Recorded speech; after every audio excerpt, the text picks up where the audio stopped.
Good morning, students.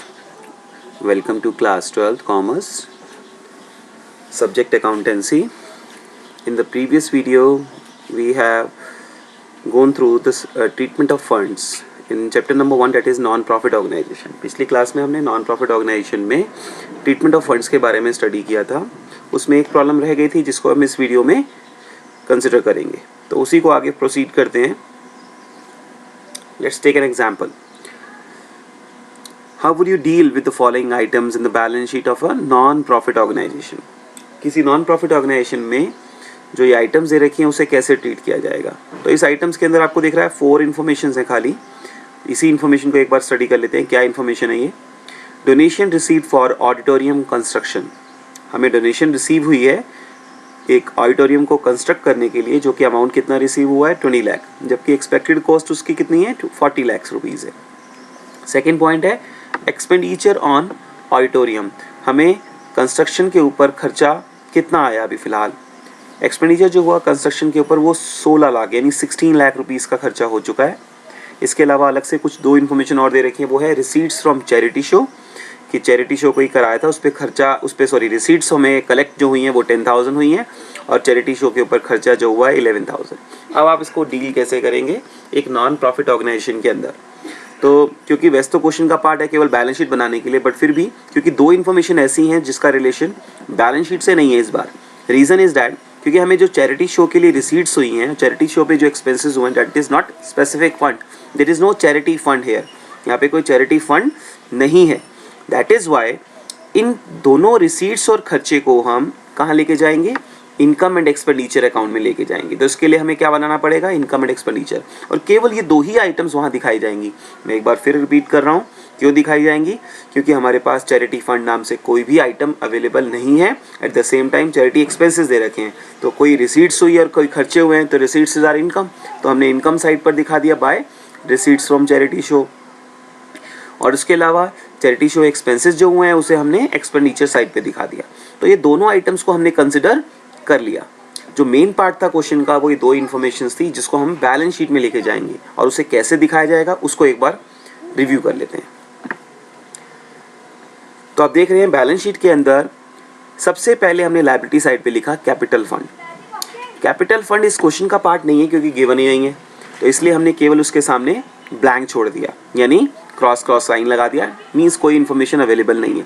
But इसको लिखने का पर्पस क्या था, इसको लिखने का पर्पस ये था क्योंकि हमें क्वेश्चन में एक ऐसा फंड दे रखा है जिसके लिए हमें पैसे तो मिले हैं और जिस पे हम खर्चा भी कर रहे हैं, मगर उसको खर्चा करने के बाद हमें कोई असेट एक्वायर हो रहा है. आप देख रहे हैं जब हम ऑडिटोरियम पे खर्चा करते हैं तो हमें ऑडिटोरियम मिलता है, जबकि इससे पिछले वाले सभी क्वेश्चंस में, सभी प्रॉब्लम्स में हमने फंड जब बनाया था और फंड जो स्पेसिफिक पर्पस के लिए था उस स्पेसिफिक पर्पस पर एक्सपेंडिचर करने से वो अमाउंट स्पेंड हो जाता था और हमें बदले में कोई भी एसेट एक्वायर नहीं होता था.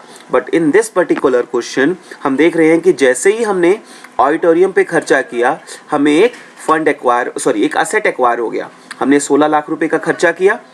हमने पहले क्या किया, सबसे पहले इस क्वेश्चन में हमने कैपिटल फंड लिख देना है यहाँ पर, और उसके बाद एक लाइन का गैप छोड़ना है हमने यहाँ पर, और सीधा आएंगे हम ऑडिटोरियम फंड पर. कहाँ पे आएंगे, ऑडिटोरियम फंड. और उसके लिए भी हमने ब्लैंक अमाउंट छोड़ दिया क्योंकि हमारे पास फंड नाम से कोई, ऑडिटोरियम फंड नाम से कोई अमाउंट अवेलेबल नहीं है बिगनिंग में. बट हमें डोनेशन रिसीव हुई है उसके लिए, तो हमने क्या किया, उसी फंड में वो डोनेशन को क्लब कर दिया, जो कि कितने पैसे मिले थे उसके लिए 20 लाख रुपीज़ का अमाउंट मिला था हमें. कितना, 20 लाख. तो 20 लाख रुपए का अमाउंट जो हमें डोनेशन का मिला, जो मैंने यहाँ मेंशन किया है, जो कि किस में जोड़ा गया, ऑडिटोरियम फंड में जोड़ा गया. तो इससे हमारे पास जो फंड में पैसे 0 थे, डोनेशन जुड़ने के बाद कितने हो गए, 20 लाख हो गए. अब उसके बाद हमने कुछ खर्चा भी कर दिया. खर्चा कितना किया, 16 लाख रुपए. तो 16 लाख रुपए मैंने यहाँ से माइनस तो किए, मगर बदले में मुझे क्या मिल गया, ऑडिटोरियम मिल गया. तो मैंने वो असेट साइड पे शिफ्ट कर दिया, इसलिए क्योंकि एक असेट एक्वायर हो रहा है, यानी वो पैसा अभी भी नॉन प्रॉफिट ऑर्गेनाइजेशंस में अवेलेबल है. इसका मतलब मैं यहाँ से माइनस तो करूँगा बट वो फंड को रिड्यूस तो कर रहा है, बट वो इस स्पेसिफिक फंड से एक कैपिटल फंड में कन्वर्ट हो जाएगा. रीज़न, क्योंकि हमारे पास अभी भी असेट के रूप में वो पैसा अवेलेबल है, वो फंड अवेलेबल है. ये 16 लाख रुपए हमारे पास असेट के रूप में है, ओके, क्योंकि हमारे पास ऑडिटोरियम अवेलेबल है. इसलिए यहाँ पर जब हम माइनस करेंगे तो माइनस करते समय हमें मेंशन करना है less transfer to capital fund, यानी जो पैसे पहले रिस्ट्रिक्टेड फंड में अवेलेबल थे, यानी ऑडिटोरियम नाम के फंड में अवेलेबल थे, अब उसको किसी और पर्पस के लिए भी यूटिलाइज किया जा सकता है। मैं एक बार दोबारा से रिपीट कर रहा हूँ। सबसे पहले हम मेंशन करेंगे कैपिटल फंड का अमाउंट, जो कि इस क्वेश्चन में अवेलेबल नहीं था, हमने एज इट इज छोड़ दिया। फिर उसके बाद हमने ऑडिटोरियम फंड का अमाउंट लिखना है, जो कि अगेन इस क्वेश्चन में पार्ट में अवेलेबल नहीं था, जो कि हमने ब्लैंक छोड़ दिया। यदि ये दोनों ही क्वेश्चन में अवेलेबल होते तो दोनों के रेस्पेक्टिव अमाउंट्स हम यहाँ पे मेंशन करते। उसके बाद हमें दिख रहा है कि हमें ऑडिटोरियम के लिए कोई डोनेशन मिली है, वो डोनेशन का 20 लाख रुपीज़ हमने यहाँ मेंशन कर दिया, 20 लाख रुपीज़ यहाँ मेंशन करा। और मेंशन करने के बाद हमारे पास टोटल ऑडिटोरियम फंड हो गया 0 + 20 लाख, 20 लाख। उसके बाद हमने 16 लाख रुपए ऑडिटोरियम के कंस्ट्रक्शन पे खर्च किए, हमने उसको ट्रांसफ़र करना है कैपिटल फंड में। मैं फिर दोबारा रिपीट कर रहा हूँ, क्योंकि ऑडिटोरियम फंड में जो पैसे थे उससे ऑडिटोरियम बन चुका है, अंडर कंस्ट्रक्शन है, 16 लाख रुपए खर्च हो चुके हैं।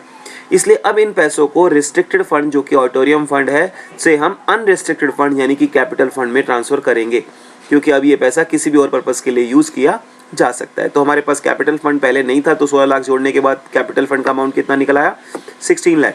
हमारे पास ऑडिटोरियम फंड में टोटल पैसे कितने पड़े थे, 20 लाख, उसमें से हमने कैपिटल फंड में कितने ट्रांसफ़र कर दिए, 16 लाख। तो हमारे पास ऑडिटोरियम फंड में कितने पैसे बच गए, 4 lakh. Eight the same time हमारे पास ऑडिटोरियम जो है, जो अंडर कंस्ट्रक्शन है, उसमें कितने पैसे का एसेट पड़ा हुआ है, 16 लाख। एक बार दोबारा से क्वेश्चन को देखिए।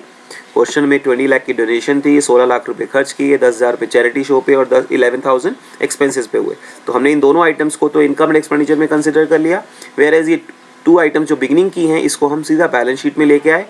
कैपिटल फंड 0 लिखा, उसमें ऑडिटोरियम फंड को भी 0 लिखा, जो डोनेशन मिली थी ऑडिटोरियम की वो उसमें क्लब कर दी, और 16 लाख जो कंस्ट्रक्शन पे खर्च किए थे वो यहाँ से निकाल के, यानी अनरिस्ट्रिक्टेड फंड से निकाल के उसे अनरिस्ट्रिक्टेड में ट्रांसफ़र कर दिया, और साथ साथ ऑडिटोरियम इन प्रोग्रेस 16 लाख दिखा दिया।